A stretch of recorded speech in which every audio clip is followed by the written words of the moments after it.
حضرت عبداللہ ابن عمر رضی اللہ عنہ کے بارے میں آتا ہے، ایک بار آپ بیمار ہو گئے. اب آپ کو پتہ ہے جب انسان بیمار ہو نا اس کو کھانا اچھا نہیں لگتا. تو اب کیا ہوتا ہے، کبھی کبھی عجیب سی کسی چیز کی خواہش ہوتی ہے، منہ کڑوا ہو، بخار ہو، بندہ کہتا ہے چلو یار یہ والی چیز کھانی ہے. تو حضرت عبداللہ ابن عمر نے کئی دنوں سے پراپر کھانا نہیں کھایا تھا. آپ کا خادم حضرت نافع ان کا نام تھا، وہ کہتے ہیں میں دیکھ رہا تھا حضرت کھانا کھا ہی نہیں رہے. ایک بار خود کہا کہ چلو آج مجھے بھنی ہوئی مچھلی کھلا دو. اب بیماری میں کبھی کسی چیز کی خواہش ہوتی ہے. خادم محبت بڑی کرتا تھا، تلاش کی پورے مدینے میں، جا کر بڑی مشکل سے اس کو مچھلی ملی، تیار کر کے ریڈی کر کے پکا کر حضرت کی بارگاہ میں پیش کی. دروازے پر دستک ہوئی، کسی سائل نے کہا کہ اللہ کے نام پر کچھ دے دو. حضرت عبداللہ ابن عمر کہتے ہیں یہ مچھلی اس سائل کو دے دو.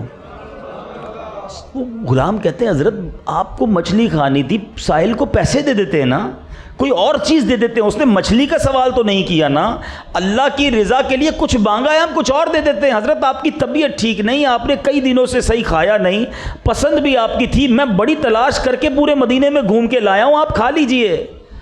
آپ نے فرمایا دے دو اس کو. اب طبیعت بھی ٹھیک نہیں تھی، حضرت وہ غلام ہی تھے نا، مچھلی اٹھائی اور اس فقیر کو دی.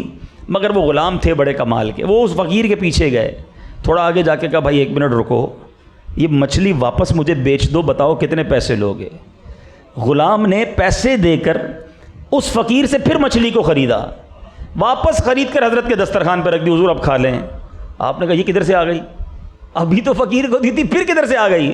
کہا حضور دیکھیں آپ نے کہا میں نے اس کو دے دی، میں نے پھر جا کے پیسے دے کر خریدی اس سے. آپ نے کہا جاؤ واپس دے کر آؤ، پیسے بھی نہیں لینا.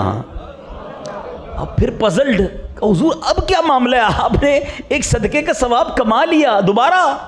اب جو حضرت عبداللہ ابن عمر نے سبحان اللہ حدیث سنائی، آپ فرماتے میں نے سرور کائنات علیہ الصلوۃ والسلام کی حدیث کو سنا ہے. نبی پاک فرماتے جس کا مضمون ہے کہ کسی بندے کو کسی چیز کی خواہش ہو اور اپنی خواہش پر وہ کسی اور کو ترجیح دے دے، اللہ اس کی بخشش فرما دیتا. 1.5 درہم کی مچھلی ہی تھی نا، لیکن تمنا مجھے ہے اور کھا کوئی اور لے، اللہ جنت دے دے. یہ سودا مہنگا نہیں. ٹرائی ٹو انڈرسٹینڈ، سمجھیے میری بات کو. ہم روز یہ نیکی کما سکتے ہیں کہ اپنی پسند کی، اپنی ضرورت کی کوئی چیز اپنے بھائی کو دے دیں، اللہ آپ کو اس سے زیادہ دے گا.